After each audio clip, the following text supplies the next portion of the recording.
नजर डालेंगे दिलचस्प और अजीब खबरों की तरफ। 100 मिलियन साल पुराना केकड़ा दरियाफ्त। म्यांमार में दरियाफ्त होने वाला केकड़ा सबसे कदीम आबी जानवर है, जो अब तक दरियाफ्त होने वाला केकड़े की सबसे मुकम्मल बाकियात करार दी जा रही है। हार्वर्ड यूनिवर्सिटी में इर्तिकाई हयातात के शोबे के रिसर्च हेड का कहना था कि ये नमूना इस कदर शानदार और मुकम्मल है कि इसके जिस्म का एक भी बाल नहीं टूटा।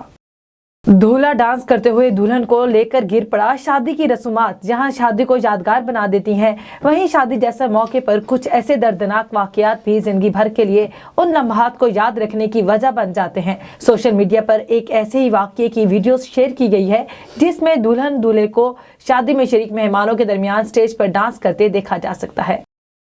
4 साला बच्चा मशहूर फुटबॉल क्लब आर्सेनल के साथ ट्रेनिंग करने वाला सबसे कम उम्र खिलाड़ी बन गया। बरतानवी मीडिया रिपोर्ट्स के मुताबिक लंदन का 4 साला बच्चा ज़ैन अली सलमान दुनिया की मशहूर फुटबॉल क्लब आर्सेनल के साथ ट्रेनिंग कर रहा है। ज़ैन अली सलमान ने मकामी ग्रास रूट टीम में अपने से ज्यादा उम्र के लड़कों के साथ बेहतरीन कारकर्दगी का मुजाहिरा करते हुए सिलेक्टर्स की तवज्जो हासिल की और यूं वो आर्सेनल प्री अकेडमी में ट्रेनिंग करने वाला सबसे कम उम्र खिलाड़ी बन गया।